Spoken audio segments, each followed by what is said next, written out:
That's Uryu. Okay, what's going on here? Because I know what happens with Uryu. Are we about to see who I think we're about to see?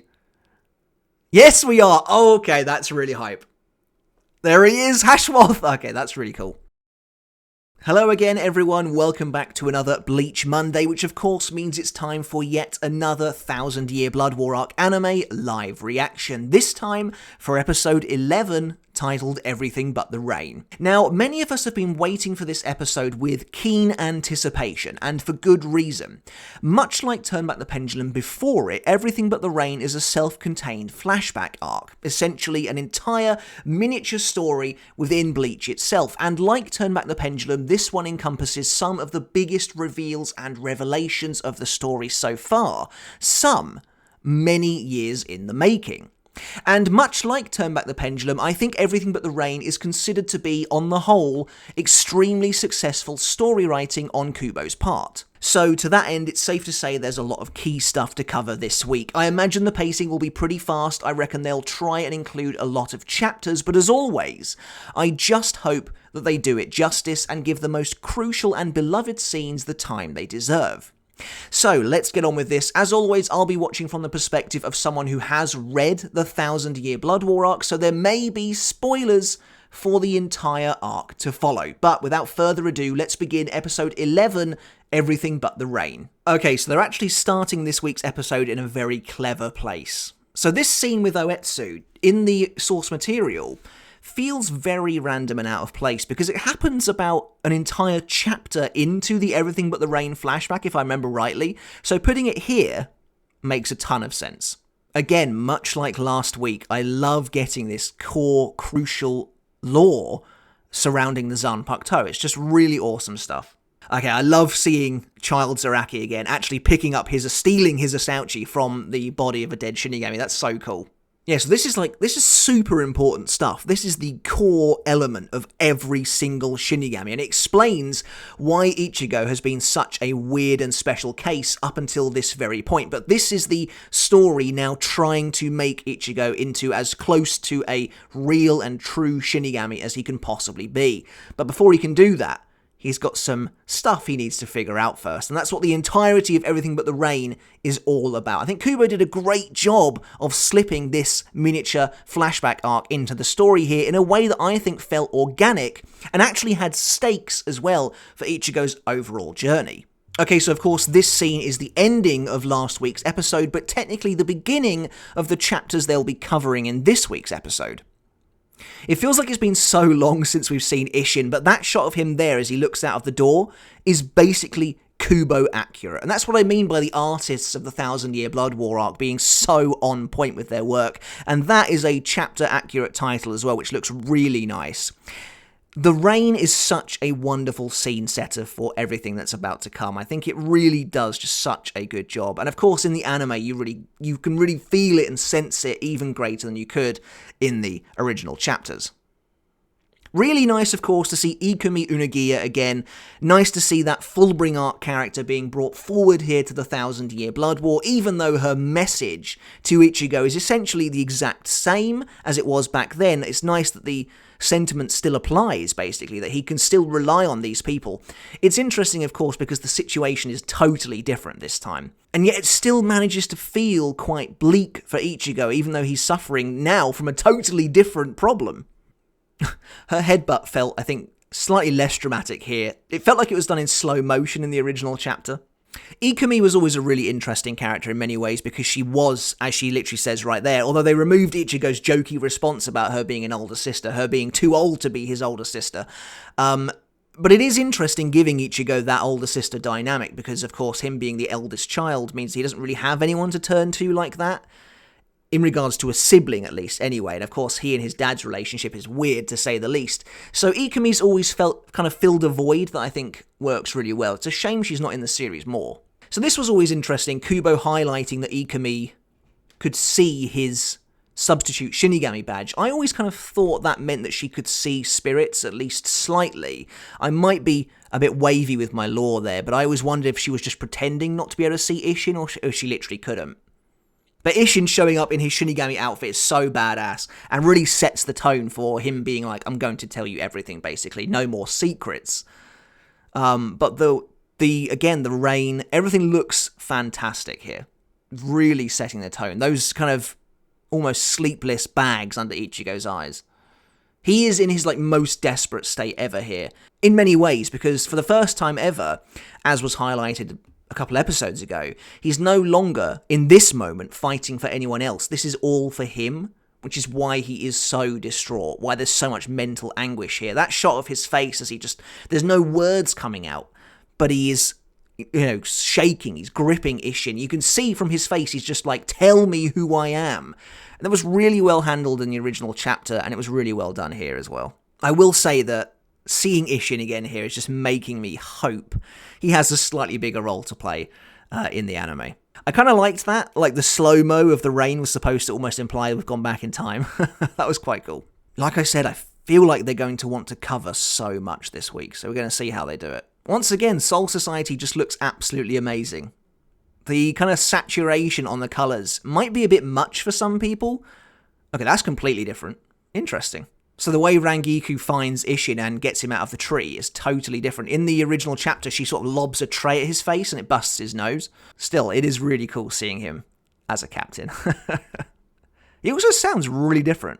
I appreciate he's obviously supposed to be a good 20 years younger at this point, but I feel like he sounds really different. It is funny, of course, that Hitsugaya does end up being promoted over Matsumoto, but that's what she gets for being extremely lazy, No matter what was stolen from her, and potentially her potential was ripped away from her by Aizen, so of course that's not her fault, but at the end of the day, Matsumoto is also incredibly lazy and not particularly ambitious. I wonder why they changed Isshin's introduction. They've also removed a bunch of the jokes from his initial introduction as well. I felt like that introduction of him did move really quickly, and it's because I've just remembered that there are a good few scenes that are totally missing from that, including Matsumoto talking about Isshin being, I think it's the head of a branch version of the Shiba family or something like that. So that's kind of interesting. I'm still wondering if they are going to mention his bankai here or not, because that is an explicit tease for something we did not get. I love that Rangiku has her source material accurate blonde hair. It's just small things like that that really kind of elevate that attention to detail in this new adaptation. It's not really new anymore, I guess. This is the 11th week now. Oh my god, here we go. There's Gin and Tosen! I love the lighting in here. Very purple, which of course is the trademark colour of a certain villain. Now, of course, we've seen him already in the anime, so I do think that is a little bit weird. But it's supposed to be a big deal seeing... Gin and Tosen look so awesome. I do love that mention of them trying to find the Vizards. Oh, Aizen looks so cool there! That's so good. Awesome. And of course he has a decent role to play here in Everything But the Rain. This will not be the last time we see him. I am really looking forward to the upcoming fight. There he is. That's so ominous. Man, the Ishida household is extremely nice. Aunt Izumi, that's a brand new name right there. We never learned her name in the original, in the source material version. So that's something right there. See, already we're a few minutes into this, and they are dropping major lore bombs on us already. The fact that, Masaki's entire family is basically dead. She's the last of the Kurosaki line, and the Ishida household has literally taken her in because she is the last remaining pure Quincy, pretty much outside of their family. I was kind of hoping we might get a small tease as to what Funkfeld actually was. Clearly some kind of Quincy training ground, but it seems like we probably won't be seeing Soken. We don't see him in the original chapters, so... It's funny, because there are, certain shots where it just looks one-to-one, basically exactly like it does in the original chapters. Kane Katagiri as well. This is so weird to see! I imagine you're all the same as me. For those of us who have been living with the manga for the last however many years, it's all really weird and surreal to see played out in front of us like this, but there's something about Everything But the Rain. Maybe it's because this is the only time we see most of these characters, but it is really surreal seeing it. Fantastic as well, of course, that Ryuken actually gets something to do in the flashback arc, because really he should have had a much bigger role. It's nice to see the anime already going at least some way to try and rectify that with his earlier appearances. I have no idea who to use for the thumbnails for this week's videos. both the live reaction and the review. I think about this every week, that I want to try and use as many different characters as possible. I feel like it should be Isshin and Masaki, but there's already been so many wonderful shots of virtually every character involved in this storyline. And of course, we're not getting an episode 12, we're getting 12 and 13 at once, so that robs me of 2 thumbnails there. This is the sort of thing you have to think about when you're a Bleach content creator. Although I'm tempted to split next week's episode. We'll see. I'm not sure yet. Let me know in the comments below if you'd like to see 12 and 13 as separate reviews and live reactions, or if you'd rather just have one. Because it is technically one episode, I think, so I'm still not entirely sure yet. Isshin releasing his... That's cool. Isshin releasing his Reiatsu like that that's awesome. But here he is. That's a great soundtrack to use for White's arrival. Oh, he looks so creepy. He looks so awesome. What an incredible design. There's that all too terrifyingly familiar hollow scream. What Aizen is doing here is so messed up when you think about it. Like, he's just creating these abominations that should not exist, and that's really exemplified by the fact that White's hollow hole has been filled with whatever this twisted mass is. But White is such a, again, really interesting character. I mean, White's not even really a character. White feels more like a concept than anything else in many ways. Yeah, so now we start getting, again, really crucial lore for how the rest of this arc will play out. Stuff about the Ect and Gemished Quincy, basically True Blood and Half-Blood. White does look so cool. That's cool. That's a really cool Sero colour. I always thought that random Shinigami should have been like, what on earth is that thing Isshin is fighting, you know, and probably done a runner, but there you go. Yeah, so, I mean, Masaki's line here about, you know, if I followed customs and let someone die, I'd never be able to forgive myself. That's obviously a core tenet of what makes Ichigo who he is. And of course, later we'll see this reflected in Isshin as well, which is really great stuff. There's a really nice cyclical nature to Everything But the Rain that's really effective, I think.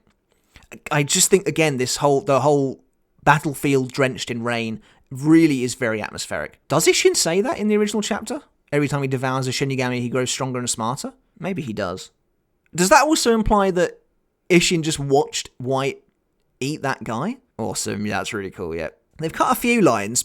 There are a few lines missing here and there. There was another Aizen, Gin, and Tozen scene missing as well, I think, where they catch sight of... They basically realise that Isshin is in Karakura town, so that's why they're going. I think they have dodged Isshin's bankai.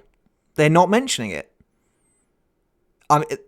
Isshin should mention it in a minute as well, but it doesn't seem like it's happening. Okay, that's pretty interesting. Yep, they have skipped over Isshin's bankai, the tease. So that tells me one of two things. They're self-aware enough to know that they shouldn't mention it that explicitly if we're never going to get it. That's a really weird... that's a really weird shot of White. Which means they have no plans of showing it, potentially, in the future. Oh, wow, this soundtrack when Masaki shows up with the arrow. Awesome. I know it's like a variation on the Vandenreich theme, almost. Aizen's crazy face, glad they kept that in. I am truly very intrigued that they did not include the line about the bankai. This is kind of where I thought the episode might end, a little bit after this. But it seems like we might get a little bit more than I anticipated. Yeah, that's cool. That was always really badass. So presumably White just completely disintegrates when he explodes. There's just nothing left of him, I guess. Yeah, so this is kind of where I thought it was going to end, but I actually think we might go a little bit further than this, which is interesting. So far, it is moving fast, and they have cut a decent amount, and I feel like they were always going to do that, because it's pretty hard to fit Everything But the Rain into 2 episodes, which is what they want to do, I think. But so far, I mean, as always, it looks the part. It looks amazing. And the added effects of the rain, being able to hear the rainfall, really elevates this. There you go, their first proper meeting. And she, of course, thinks he's going to react really negatively. Oh, I like that. I feel like that's an extra shot, maybe not, but of Masaki kind of looking despondent that she thinks he's going to react the way she's expecting him to. For the most part, you know, you just can't fault the artwork, and I feel like that has been a real through line of my critique each and every week, is that these episodes just look amazing. And it does make the slightly weirder shots stand out all the more, but for the most part, everything just looks so incredible. Get a slightly better look at Ryuken and Katagiri's full Quincy armor. They look absolutely awesome. Katagiri looks so cool. We never see her do anything. She looks so awesome there. Yeah, we're getting more than I thought we were. Interesting. Tosin says he passed it on to a Quincy. I don't remember him saying that before either. Obviously talking about the kind of viral holification infection that they are creating. It's so cool seeing like Gin again. Really weird. That's awesome. Yeah, okay, that's probably the ending. That's a really cool place to end it. Aizen, that is midway through a chapter, basically, I think. About 533, something like that off the top of my head. Which is kind of where I thought it would end. But that's really, really cool. It's a nice setup for next week. It's very eerie and ominous, I think, to really see these three captains conspiring against the Soul Society, essentially, in the shadows. It's really kind of weird to think that the other captains had no idea that, an entire quarter of their colleagues were never really on their side. Yeah, I'm not anticipating there being anything else, but obviously we've got the preview poem and stuff to look at. Let's just go towards the end of the credits here. Yeah, on the whole, I think that was a good episode. As expected, there was a lot to take in. There was quite a lot to take in this week. But yeah, there is a new scene. Or is it just apart from next week? That's Uryu. Okay, what's going on here? Because I know what happens with Uryu. Are we about to see who I think we're about to see? Yes, we are. Okay, that's really hype. There he is, Hashmoth. Okay, that's really cool. That's it. Yeah, that's awesome. Exactly the sort of thing I want to see. Oh, there you go. The preview poem is the second half of the volume 60 poem. Somebody in the comments, I'm sorry I don't remember your name, but you absolutely called that. You said that was going to happen. And you were right. Isshin, of course, being the preview poem's recipient there. Really, I love that. That's fantastic. But I can't believe we saw Hashwolf at the end. That is so awesome. Exactly the sort of small extra details I want to get from the anime. Perfect stuff. And of course, we'll talk about this more in my review, but I do wonder if that actually means they are going to cut and change up potential reveals coming soon. We'll talk about that more in the upcoming episode review, but I thought that was really great. I liked it a lot. And yeah, exciting times ahead. Now, I mentioned briefly during the middle of this video that, of course, next week is the finale of this first batch of the 1,000-Year Blood War arc episodes, which is absolutely crazy. But it is combining episodes 12 and 13, essentially. So I'm undecided yet on how I really want to tackle it. Of course, it is Boxing Day as well, which is slightly awkward as I'm not going to be here. I'm going to be with family on that day, but I'll try and get something out regardless. But I'm thinking about splitting it maybe in half for episodes 12 and 13.